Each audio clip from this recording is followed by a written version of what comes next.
Hola, buenas tardes a todos y todas las que nos acompañan en esta ocasión. Continuamos con las actividades dentro de la semana conmemorativa del Día Internacional de la Mujer. En esta ocasión abordaremos un tema relacionado, o se abordará un tema relacionado con juzgar con perspectiva de género. Al respecto, de acuerdo con el protocolo para juzgar con perspectiva de género emitido por la Suprema Corte de Justicia de la Nación, dentro de este protocolo destaca dos obligaciones principales para las operadoras y operadores de justicia. Cuando se estudia el fondo de una controversia, se deberán analizar dos aspectos esenciales. El primero, examinar las premisas fácticas, es decir, la apreciación de los hechos y valoración de las pruebas. Y el segundo es relativo a detallar aquellas que tienen relevancia al analizar las premisas normativas, es decir, la interpretación y aplicación de las normas jurídicas.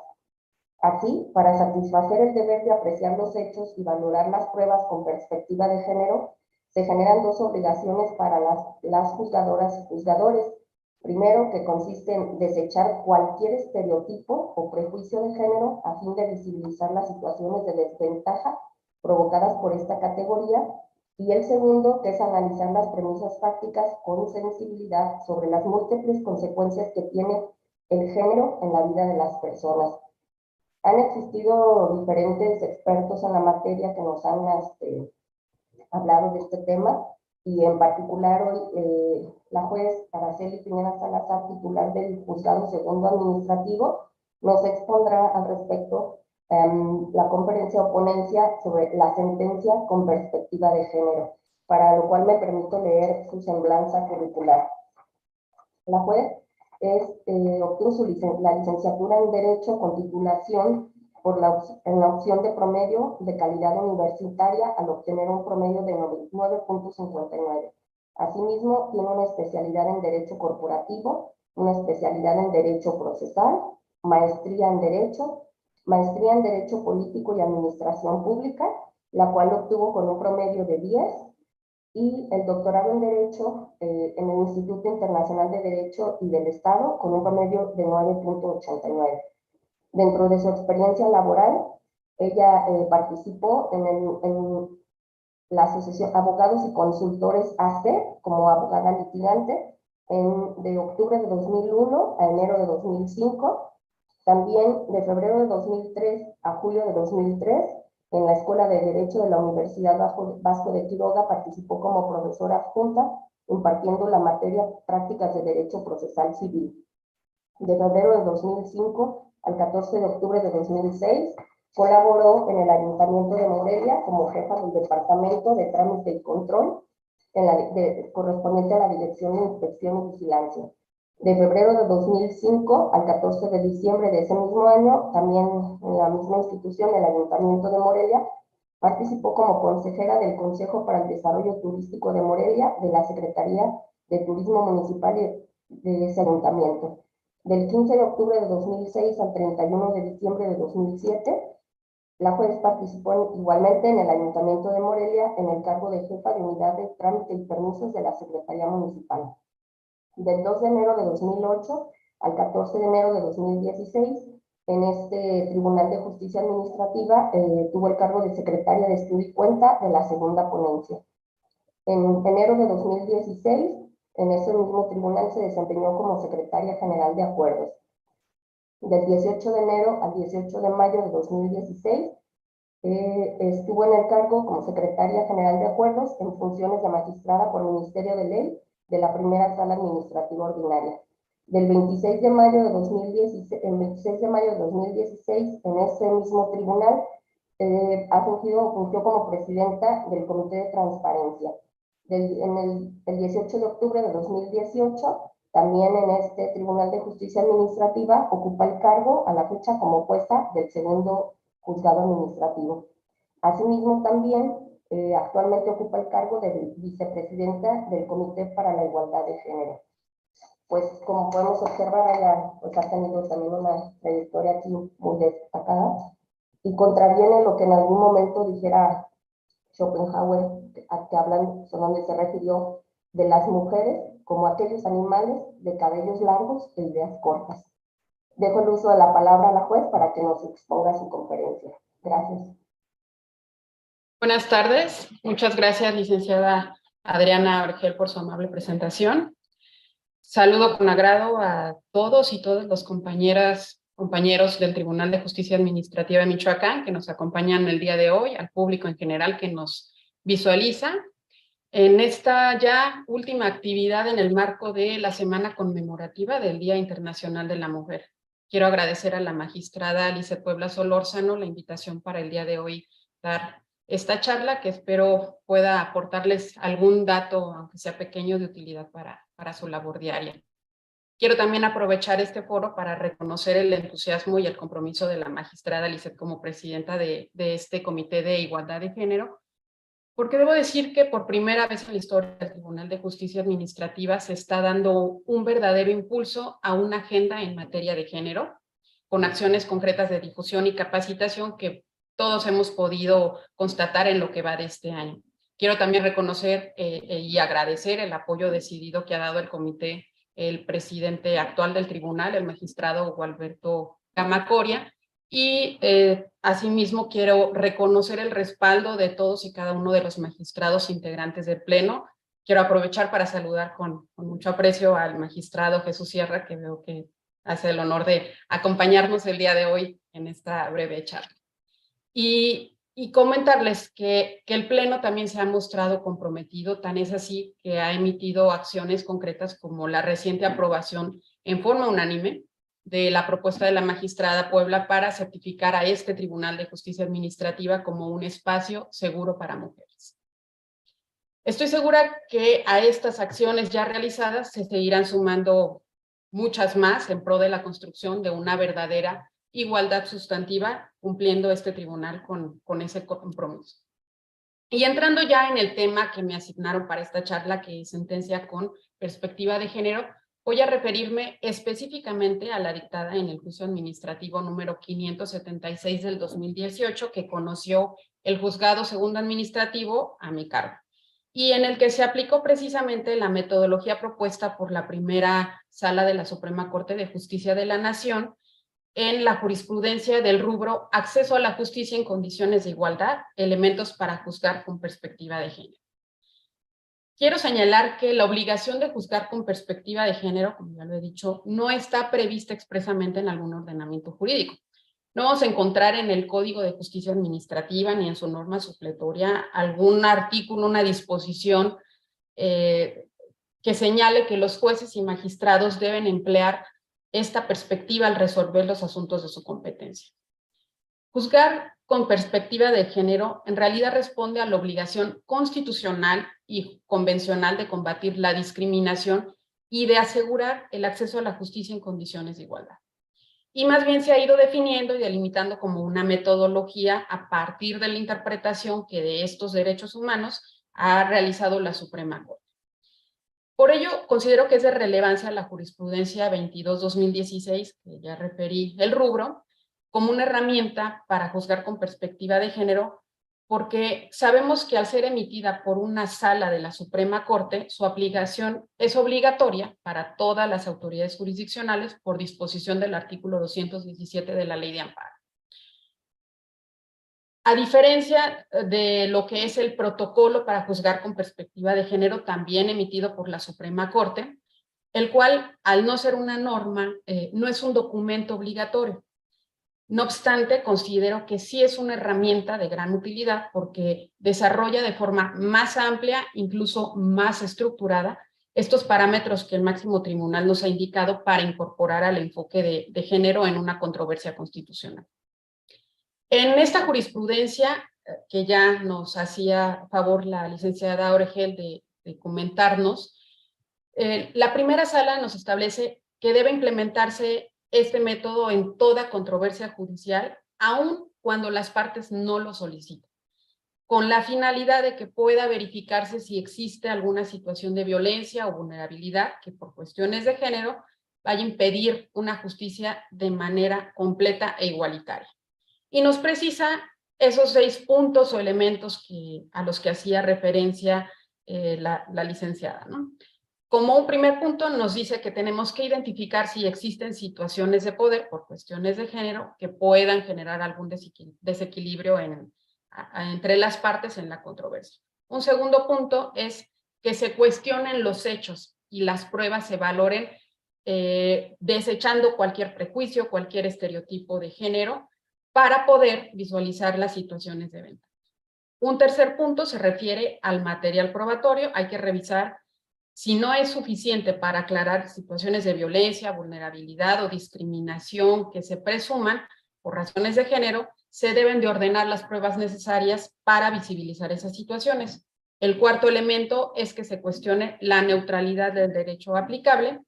Un quinto elemento es que se apliquen los estándares de derechos humanos de todas las personas involucradas, especialmente niños y niñas.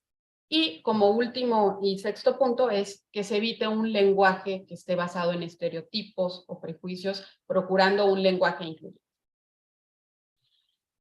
Lo primero que hay que entender es que aun cuando esta jurisprudencia enumera 6 elementos, estos no necesariamente siguen un orden consecutivo, pero sobre todo que no son pasos que se realicen exclusivamente al momento de elaborar una sentencia definitiva que vaya a resolver el juicio de fondo. Debemos tener presente que las situaciones de desigualdad, de violencia o de discriminación derivadas de género se pueden presentar en cualquier etapa del proceso.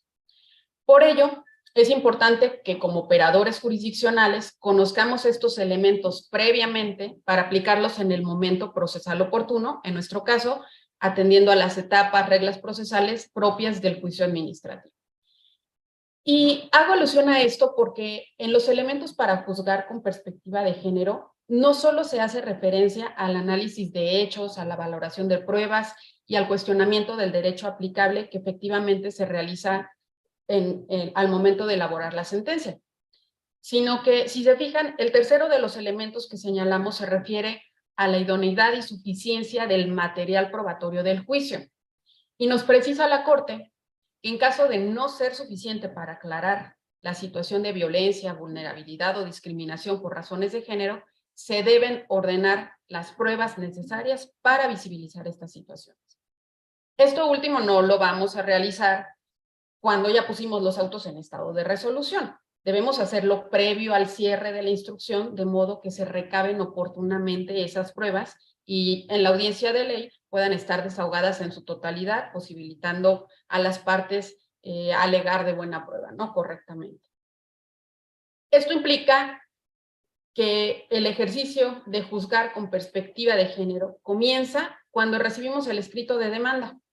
porque desde ahí empezamos a identificar a las partes y podemos verificar si pertenecen a grupos vulnerables que requieran una protección reforzada. Precisado lo que es la metodología propuesta por la Corte, ahora sí voy a entrar a platicarles el contexto del juicio 576 del 2018. En este juicio, en el escrito de demanda compareció como parte actora una mujer de 49 años de edad a esa fecha, demandando al Ayuntamiento de Tanuato la nulidad de la resolución negativa ficta que dijo recayó a una solicitud de información y de pago de seguro de vida y otras prestaciones de su hijo fallecido en el desempeño del cargo de policía municipal. Afirmó ser dependiente económica de su hijo y su única beneficiaria. Al señalar los requisitos del escrito de demanda, precisó que no existía parte tercera interesada. El hijo de la actora se incorporó como policía municipal en ese ayuntamiento y poco después de un mes de su ingreso falleció durante el desempeño del cargo en una volcadura de una patrulla de la policía estatal. Cuando vayan en la autoridad demandada, el ayuntamiento contesta señalando como terceras interesadas a quienes dijo eran la concubina y beneficiaria del decuyus y su menor hijo, indicando que el cabildo había autorizado la entrega a estas personas del seguro de vida y el pago de una indemnización y por ello negó a la actora las prestaciones que estaba reclamando. Sin embargo, para acreditar su dicho, las autoridades exclusivamente exhibieron en juicio el acta de cabildo, donde de manera breve y parca determinaban otorgar la pensión a la supuesta concubina y no a la madre del policía fallecido, sin anexar ningún soporte documental en el que hubieran apoyado esa decisión. En la sentencia, ya en el análisis se determinó que sí se configuró la resolución negativa ficta demandada, y eso dio pie al estudio de fondo de la controversia. En el fallo se precisa que durante la sustanciación del juicio se advirtió la posible existencia de categorías sospechosas, en este caso género, edad, condición social, estado civil, a partir de las manifestaciones de las partes, y al advertir que estaban involucradas en la controversia 3 mujeres, 2 de ellas menores de edad en la fecha de presentación de la demanda.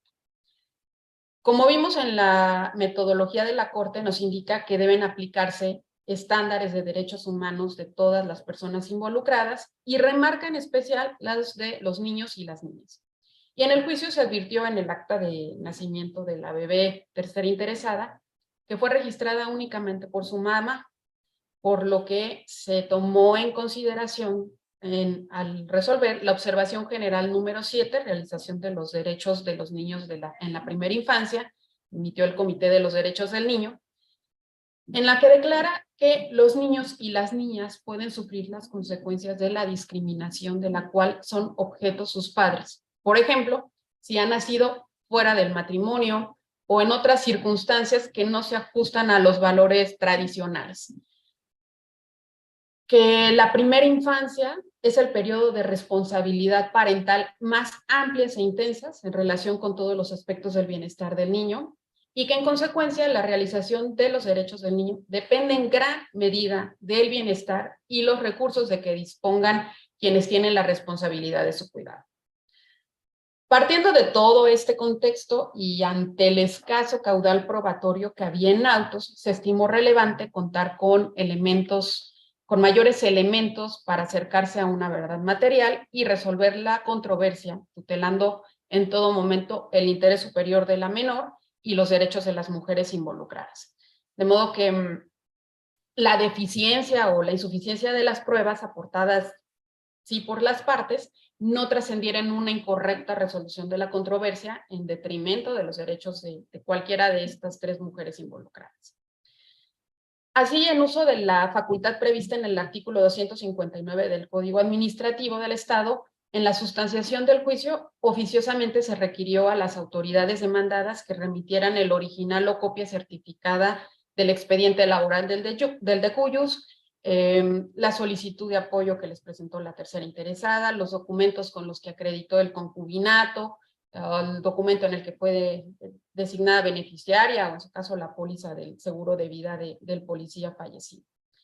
De modo que se tuvieran elementos suficientes para conocer la realidad. Y tomando en consideración que parte del litigio, como parte de los puntos de controversia, la actora manifestaba que no conocía a las terceras interesadas y argumentaba que ella sí tenía debidamente acreditado el parentesco en cuanto madre del policía, no así la supuesta concubina y su hija. Y de ahí derivaba pues la ilegalidad de los actos que combatía. No obstante, los múltiples requerimientos que se efectuaron, incluso medios de apremio que se impusieron al ayuntamiento demandado, no pudo exhibir esas constancias, alegando un impedimento material, en este caso que con los cambios de administración, en la entrega-recepción no recibió esas constancias. Entonces, para mejor proveer nuevamente, el juzgado ordenó girar un oficio ahora a la institución de seguros involucrada, requiriendo la información de la póliza de seguro contratada por el Ayuntamiento de Tanato, Michoacán, y esta aseguradora ya remitió un informe al que adjuntó copia de las pantallas de sus registros donde figuraban los datos de la póliza en cuestión, aparecía la tercera interesada como beneficiaria y los pagos que incluso ya habían efectuado a esta derivado de esa póliza. Ya en el proceso argumentativo para decidir la resolución de la controversia, se atendieron también, además de estas nuevas pruebas, el contexto objetivo y subjetivo de los hechos del caso, y se valoraron las pruebas procurando desechar estereotipos o prejuicios de género. Así, se advirtió de las actas, por ejemplo, que la bebé tercera interesada nació 28 días antes del fallecimiento del policía y que fue registrada hasta 1 año y 7 meses después de nacida, figurando en el acta de nacimiento únicamente el nombre de su madre, que incluso aún era menor de edad en la fecha en que nació su hija. Y del análisis de los datos sobre el contexto personal de las partes, se estableció como un indicio la existencia de una relación entre el policía fallecido y la tercera interesada, porque solo de esta forma se explicaba que la hubiera designado como beneficiaria, su seguro de vida, en el mes previo a su fallecimiento, que es cuando ingresó a laborar como policía municipal. Y cuando incluso tenía pocos días de nacida la menor hija de la tercera interesada. Con base en todo esto que les he comentado, se determinó la improcedencia del pago requerido por la actora al haberse acreditado que la voluntad del policía fallecido fue que se pagara el monto correspondiente al seguro de vida a quien en vida expresamente designó como beneficiaria. Y por ende se reconoció la validez de la negativa de las autoridades demandadas a efectuar a la actora el pago del seguro de vida, porque aun cuando acreditó su parentesco directo como madre y al margen de que no quedó fehacientemente acreditado el carácter de concubina de la tercera interesada, al haber sido designada como beneficiaria del seguro de vida, esta tenía un derecho preferente en términos de la ley sobre el contrato de seguro que se analizó. En la sentencia, además, se revisó el régimen complementario de seguridad social para los elementos de seguridad pública que fallecen en el ejercicio con motivo de sus funciones, por virtud de las demás prestaciones que alegaba la parte actora. Y de este análisis se determinó dejar a salvo los derechos de la mamá para reclamar el pago de gastos de defunción comprendidos en dicho régimen, porque en su escrito de ampliación de la demanda señaló que solventó gastos funerarios. Sin embargo, no aportó en juicio pruebas para acreditar que ella los hubiera efectuado, mucho menos el monto que en su caso hubiera erogado por ese concepto, aunado a que no fueron expresamente solicitados en el escrito de petición al que recayó la negativa ficta. No obstante, se deja expresa esta salvedad de derechos. Finalmente, en la ampliación de demanda, la actora demandó también que el apoyo otorgado a las terceras como una pensión temporal le correspondía por derecho a la madre del policía fallecido. En el análisis respectivo, se advirtió que el apoyo que se otorgó a la tercera fue al margen del régimen complementario de seguridad social para los elementos de seguridad pública, y los conceptos de violación de la actora en contra del acuerdo de cabildo y en el que le reconocieron como como concubina, perdón, y se le otorgó el apoyo económico en razón del fallecimiento del policía, se calificaron como inoperantes al determinarse que ese apoyo se emitió en respuesta a una solicitud de la tercera, que exhibió esta, y no fue planteado en la solicitud de la cual derivó la negativa ficta impugnada en juicio, por lo que no podía entenderse esa prestación como tácitamente negada en la resolución impugnada, ni formaba parte de la litis. Como puede apreciarse de lo expuesto, aun cuando se incorporó la perspectiva de género durante la sustanciación del juicio, al recabarse las pruebas que se consideraban hacían falta, y en su resolución, hubo pasos de la metodología propuesta por la Corte que no se desarrollaron o que no se aterrizaron en la decisión jurisdiccional. Me refiero en específico al consistente en cuestionar la neutralidad del derecho aplicable al caso. Si bien es cierto que se realizó el proceso de abstracción respectivo, al no detectarse desventajas por cuestión de género ni advertirse que la aplicación del derecho que en este caso era el que correspondía al caso concreto, pues generar algún impacto diferenciado o una solución contraria al principio de justicia igualitaria, se omitió plasmar el análisis respectivo pues en aras de no hacer una sentencia excesivamente extensa y que desde mi punto de vista pues sería incluso en forma innecesaria. Lo que quiero decir con esto, y con esto concluyo, es que la obligación de juzgar con perspectiva de género no implica que será aplicable y necesaria en todos los casos en que esté involucrada una mujer, pero sí que es necesario que los operadores de justicia incorporemos esa visión en la función cotidiana para que tengamos la capacidad de advertir, desde que recibimos un escrito de demanda, aquellos casos en que existan relaciones de asimetría de poder que generen desigualdad por motivo de género, o cuando se advierta una situación de vulnerabilidad o discriminación por género, o cuando se aprecie que la norma aplicable al caso, aparentemente neutra, pueda generar un impacto diferenciado con motivo de género. Por mi parte es todo. Nuevamente, muchas gracias a todas y a todos por su tiempo y su amable atención.